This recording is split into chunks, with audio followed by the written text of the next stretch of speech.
संत मत धारा आपकी सेवा में प्रस्तुत।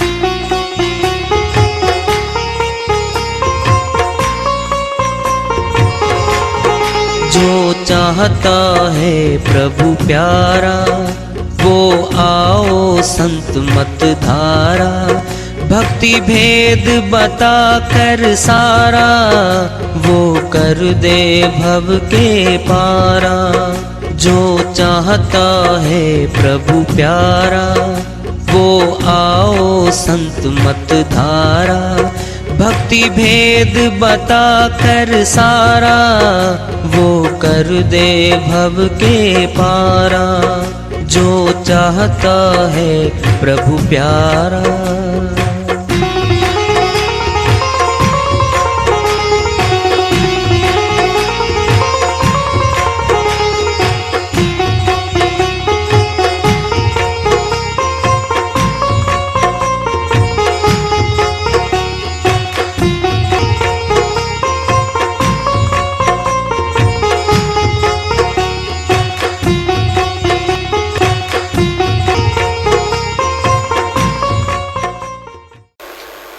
परम पूज्य सर्व संतों की जय हो। सतनाम साहेब।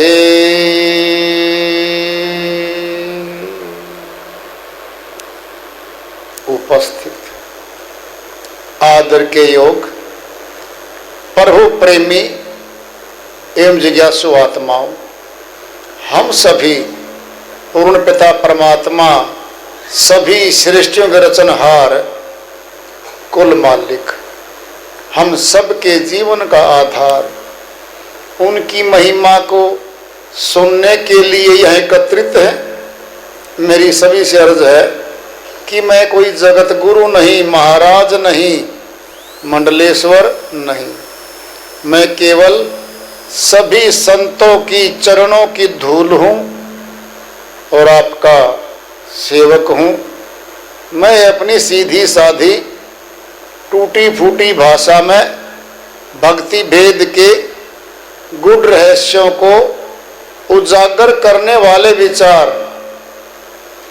आपके समक्ष रख रहा हूं। यदि अच्छे लगे अपनाएं, नहीं तो गैर जरूरी समझकर विसार दें। हाँ, सत्संग से शुरू करने से पहले एक बात है भाई, सुनो ध्यान से। मालिक की असीम कृपा हुई है। तुम सभी भक्तों की अर्जी 1 महीने से पिछले से चल रही थी कि साहिब की पराकाटे दिवस पे तो मौसम ठीक हो जाए। इतनी लू चल रही थी कल तक, जबरदस्त। साढ़े 6 बजे तक भी गर्म हवा थी। भक्तों की सुनता है भगवान, बिल्कुल सुनता है।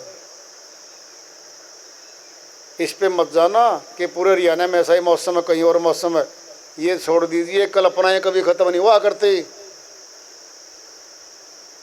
मालिक की दया अलग अलग से करके दिखा रखी है पहले भी। कहाँ से कूलर लेके आएंगे इतने? श्याम को भी कल हम बात कर रहे थे, मालिक का कूलर चले तो बढ़िया हो भाई। ऐसी दया करी है तुम सब भक्तों की, भगवान ने सुन ली और मौसम बदल दिया। बूंदाबांदी हो गई, मौसम ठीक हो गया, ठंडी हवा चल पड़ी और अब क्या है, अनुकूल हो गया। मालिक ने मौसम अनुकूल कर दिया। साहिब का पराकाटे दिवस है कल को, पूर्णमासी है, तो पूरे विश्व में मना जाएगा, मना जा रहा है। 3-3 दिन के सत्संग कई जगह चल रहे हैं लगातार, कहीं 2 दिन, कहीं 3 दिन, कहीं 5 दिन भी चल रही है लगातार।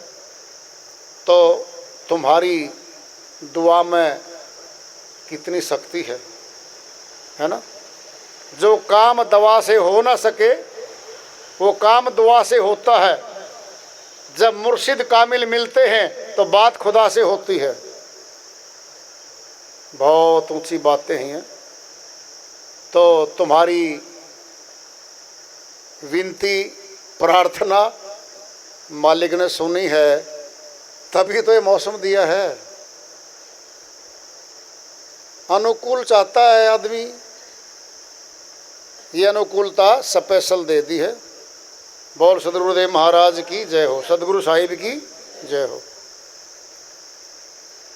हाँ, सत्संग एकमात्र प्रभु प्राप्ति का विद्यालय है, विश्वविद्यालय है ये। और हम सभी सत्संग में आए हुए हैं। हम जिज्ञासु तभी तो आए हैं। हम पिछले सत्संगों से वार्ता करते चले आ रहे हैं कि चेतावनी से प्रभु प्राप्ति की ओर।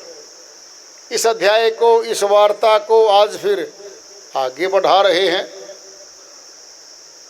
टेढ़ी पगड़ी बांधते देखत चलते छाही, मन के बड़े कहावते मिल गए परले माही।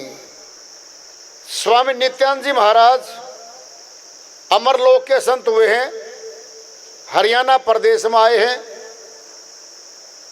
उनकी श्री वाणी चेता रही है। समय बदलता है, पहनावा बदलता है, स्वाभाविक है। परिवर्तन तो इस संसार की जान है। पहले जब ये श्रीवाणी बनी है 70, 80, 90 साल पहले, क्या था? पुरुषों का पहनावा भारतवर्ष में आमतौर पे कुर्ता, धोती और पगड़ी बांधते थे। और पगड़ी भी बड़ी बढ़िया बांधते थे, बड़ी बड़ी ऊंची लंबे फुंदे वाली बांधते थे, टेढ़ी भी बांधते थे। तो ये एक प्रदेश वाइज भी अलग अलग पगड़ी थी। टेढ़ी पगड़ी का अर्थ क्या है? टेढ़ी चाल चलना। संतों की पगड़ी संतों की भी थी। ऐसा था नहीं कि संत पगड़ी नहीं बांधते थे। संतों की पगड़ियाँ गोल होती हैं। किसी भी संत की देख लो फोटो में, उनकी पगड़ी गोल है, टेढ़ी नहीं मिलेंगी, गोल। टेढ़ी पगड़ी बांधते अहंकार में जवानी आ गई, ताकत आ गई। पहले के पुरुषों में शरीर की ताकत बहुत ज्यादा होती थी। 1 क्विंटल की बोरी को अपने आप उठा के इधर से उधर डाल देते थे। वो इतनी शक्ति रखते थे। वो 6.5, 7 फुट के होते थे, बहुत ताकतवर। वो अपनी ताकत का नशा भी दिखाते थे। टेढ़ी पगड़ी बांधते देख चलते छाही। उस पगड़ी की छाया पड़ती थी, उसको देखते थे। वो कैसी सुंदर लगती है। फुंदा बहुत लंबा छोड़ते थे, उसमें कुछ वो भरवाते थे सिस्टम, ऊंची पगड़ी दिखाने के लिए। राजाओं के वजीर भी पगड़ी टेढ़ी टोपी पहनते थे, कभी स्पेशल होती थी उनकी। वो देखकर चलते छाही, छाया में निहारते थे कितनी लंबाई ऊंचाई मेरे शरीर की है पगड़ी की। और मुझसे रखते थे बड़ी बड़ी, निहारते थे। वो देखकर चलते छाही, मन के बड़े कहावते मिल गए परले माही। अपने मन में बड़े ताकतवर बन के आए। वो प्रदर्शन भी करते थे। वो प्रतियोगिता होती थी गांव में, शहर में कुश्ती होती थी, जोर आजमाइश होती थी भिन्न भिन्न प्रकार की। और एक अहंकार है जीत वाले में, वो हाथों को टेढ़ा करता है, छाती पे हाथ मारता है, कभी कुछ कलाकारियां दिखाता है। जैसे उस मंडल में उससे ताकतवर कोई है ही नहीं। हाथ घुमाना, पैर घुमाना, कभी कुछ दिखाना, अहंकार का सूचक है ये सभी। वह अहंकार में दिखा रहा है कि मेरे बराबर या कोई नहीं है। मैं सबसे ताकतवर हूं। मन में तो ताकतवर रहे, खूब अहंकार में प्रदर्शन तो किए, मिल गए परले माही, मर गए वो, यहां नहीं है वो, मर गए। कर्मानुसार भिन्न भिन्न तरों में जीवात्मा चली जाती है। भक्ति नहीं करी, प्रभु भक्ति नहीं कर पाए, संसार के धन तो बहुत कमाए, जमीनें खरीद खरीद के फार्म हाउस बनाए, महल बनाए, सब बनाया, खुद को भूल गए, अपनी आत्म शक्ति को भूल गए वो लोग कि हम कौन हैं, इस शरीर को चलाने वाला कौन है, जिसने नातीदार बना दिया हमें, पिता पुत्र भाई बहन बना रखा, राजा बना रखा, मंत्री बना बैठा, शरीर आत्मा के कारण बना बैठा है। आत्म शक्ति निकलती है, एक है फिर ये सारा संसार का मुर्दा, डेड बॉडी है ये। पूरे संसार के मत मतांतर धर्म संप्रदाय सभी एक मत, मुर्दा है ये, डेड बॉडी है, अब कुछ नहीं बचा। जिस आत्मा के निकलने से मनुष्य कुछ नहीं रहता, उसी को न देख पाया, न उससे मिल पाया, न परमात्मा से मिल पाया। संसार को देखता रहा, संसार के कर्म करता रहा, संसार के फलों को भोगता रहा और बाहरी नातीदारों को अपनाता रहा, खुद को भूल गया। सबसे बड़ा भारी घाटा आत्मा का हो गया। हम कमाए तो बहुत, फिर वह धन हमारे घर में नहीं आया, दूसरे ले उड़े उसको। क्या समास है 21,600 रुपये तो हर रोज 24 घंटे में सभी कमाते भी नहीं। देख लो 21 या 63 कितनी पूंजी बैठती है, बहुत मोटी पूंजी बैठती है।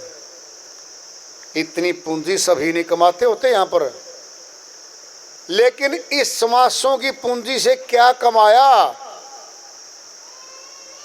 महल बनाए, पैसे कमाए, इन्हीं समासों से भाई बनाए, मित्र बनाए, रिश्तेदार बनाए, उनके काम आए हम। समास वहाँ खर्च हो गए। भक्ति धन कमाने में समास खर्च होने चाहिए थे, खर्च नहीं होता वहाँ, वहाँ जमा होता है, जमा और खर्च। संसार में समास जितने दिए जा रहे हैं हमारे द्वारा वह खर्च है। जमा क्या है? आत्म परमात्म प्राप्ति के लिए जो समास खर्च यानी दिए जा रहे हैं वह जमा पूंजी है। जमा और खर्च सेठों की बहियों में चलता है। सरकार के तमाम लिखित रिकॉर्ड जमा और खर्च है। एक किसान के भी जमा खर्च है, एक गृहस्थ आश्रम में रहने वाले सीधे साधे आदमी के भी यहाँ जमा है और खर्च है। जमा करना चाहते हैं हम, खर्चना मजबूरी में है। हमारे साथ बहुत मजबूर हुए पैसा खर्चते हम। बच्चा बोला पापा जी मोटरसाइकिल ला दो, मैं 10वीं 11वीं क्लास में हो गया हूँ। पति पत्नी बात करते हैं, 100 रुपये का पेट्रोल रोज खर्च करेगा, दुर्घटना हो सकती है, खतरा नंबर 2। तीसरा क्या है, इसके दोस्त आएंगे, वो ले उड़ेंगे इसको, हम इसका पैर लगा देंगे, ये मिलता ही नहीं। फिर क्या करो, जवाब दो, भाई नहीं खरीदेंगे। वो डालेगा दबाव माता पिता पे, फला फला 6 दोस्त ले रखी, पिताजी आपके समय तो पैदल जाया करते, स्कूलों में समय बदल गया, अब बाइक दे दो। 50, 60, 70 हज़ार की बाइक आनी है। वह खर्चा माँ बाप को बिल्कुल बेकार लगता है, फिर इनकार कर देते हैं, नहीं लेंगे, फैसला है हमारा दोनों का। फिर मजबूर करेगा, रूठेगा, सामान तोड़ेगा, घर से बाहर जाएगा, काम नहीं करेगा, विद्रोह करेगा, वो मजबूर करेगा हमें। तब जाएंगे हम कि जी एक मोटरसाइकिल दे दो, एजेंसी वाले के पास जाते हैं। लड़का क्या करता है कि 10वीं 11वीं 12वीं में पढ़ता है, कहता है फिर क्यों दिलवा रहे हो? कहता हम भी दिलवाना चाहते इसको, तो ये खर्चा हर रोज का 100 रुपये पेट्रोल तो रोज होना है। कहता फिर क्यों? मजबूर हो गए हम, मजबूरी में वो खर्चा किया जा रहा है। खुश होके जब करते ना माँ बाप, हाँ बेटा +2 में फर्स्ट डिवीजन, यूनिवर्सिटी में फर्स्ट, स्कूल में बोर्ड में फर्स्ट, एक बाइक दे दो बेटे को, एक स्कूटी दे दो बेटे को, वो है खुशी का तोहफा। वो है कंप्यूटर दे दो इसको, खुश होके दे रहे हैं, वो तो है मजा। वो दबाव डाल के ले रहा हमसे, क्या है वो? मजबूरी में खर्च कर रहे हैं हम। जमा करना चाहते हैं, बिल्कुल। कैसे? पर्स में 10 रुपए पड़े थे, करेंसी बदल रही है, नोट पहले का था, नया था, बड़ा सुंदर था, घरवाली बोली ये नोट मेरे को दे दो। कहता क्या करोगे? बहुत सुंदर है, इसको मैं जमा कर रही हूँ ना, नोट बहुत सारे, उसमें जमा कर दूंगी। कहता जमा क्यों? कहता जमा करने में मुझे आनंद आता है। जितने नए नोट है ना, सारे निकलते ही बैंक में से, हर आदमी चाहता है ये मुझे दे दो। क्या करेगा? घर में रखूंगा, अलमारी में रखूंगा, पर्स में रखूंगा, जमा करेगा। ये खुशी मिलती है जमा में। खर्च में, मजबूरी में खर्च रहा है ये। जमा और खर्च हर रोज हमारे साथ हो रहा है।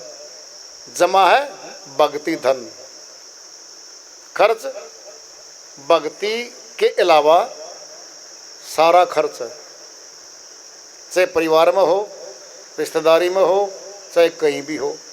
अब प्रश्न पैदा होता है कि जी फिर सारे साधु कैसे बन जाएं? बन के दिखा दे। एक महानुभाव जी मिले, कहता भगत जी एक सलाह दूं? माँ बहुत अच्छी बात है, मैंने तो फीस देकर लेनी पड़ती सलाह, दे देने मुफ्त में। कहता आप कहते हो ना भक्ति कर लो, भक्ति कर लो। अगर सारे भगत बन गए भारत में तो ये देश कैसे चलेगा? मैं बोला श्रीमान जी कितने मेंबर हो आप, सदस्य हो परिवार में? कहता 12 है। भक्ति करने वाले कितने? कहता एक भी नहीं। रिश्तेदारी में? कहता एक भी नहीं। गली में? तो कोई भी नहीं। फिर आप ये कैसे कह रहे हो कि सारे बन जाएंगे? सारे भक्ति किया ही नहीं करते, कर ही नहीं सकते। बहम आपका। क्यों? आप खुद नहीं करना चाहते, इसीलिए आप ये प्रश्न पैदा कर रहे हो। शराबी आदमी शराब के गुण गिनाएगा, गुण 50 गिना देगा, 50।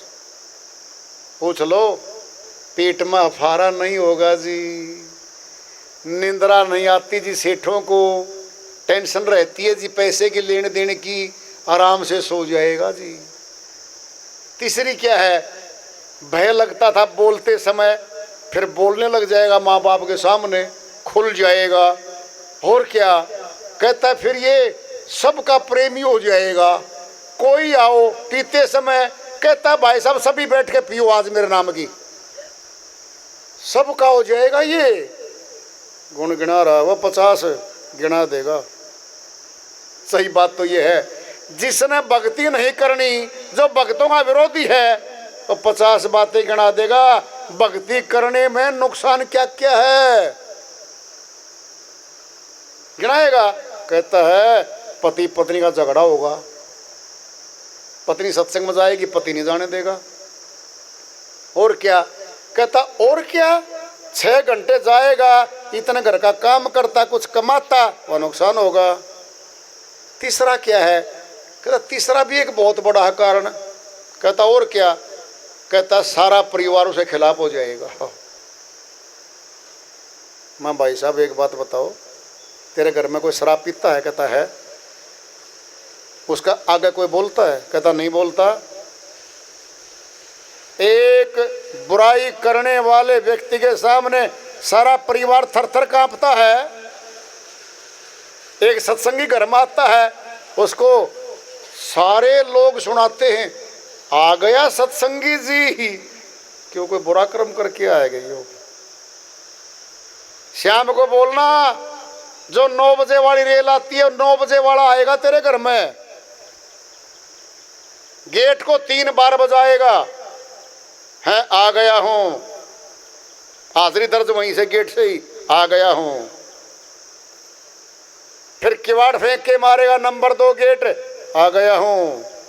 रसोई पे आ चुका, घरवाली बोलती है समय हो गया आने का, तेरा गुलाम हूं, तेरे बाप ने खरीद रखा हूं क्या, चुपचाप खाना डाल दे, नहीं तो 2 झापड़। घर में झगड़ा, उसको तो मजा आता है। जब तक शराबी को 10 आदमी आ गए न्यू ना कह दें भाई साहब रहने दो जी, रहने दो जी, छोड़ दो जी, उसकी पूरी नहीं होनी। वो डीजे का बजाने का फायदा क्या, जब डांसरे नहीं आए, नाचने वाले नहीं आए। डीजे वाला भी तब सफल है जब नाचने वाले वहां आएंगे और भिन्न भिन्न मुद्राओं में नाचेंगे वो लोग। जो सारे घर को 10 बजे रात को बर्तन बजवा दे, झगड़ा करवा दे, उसको तो कोई नहीं कहता, सब चुपचाप सो जाते हैं। और सत्संगी को आते ही आ गए सत्संगी जी, भी सुनाते हैं उसको, और फिर भी सहन करता है। और ध्यान से सुनो, सारे दिन का सारा काम, सारी ड्यूटी सवेरे पूरी करके जाता है वो। 10 बजे तक सारे दिन का सारा काम पूरा करके जाता है, ताकि ये ना कह दे कोई ये तेरे बांटिया काम तू कर नहीं गया। क्यों? जगत का भगत का बैर रहता है, अग्नि पानी का तो बैर है, रहेगा। तो मानो भाव जी अपने घर में से एक आध को थोड़ा भगत बनाइयो। कहता संभव नहीं है।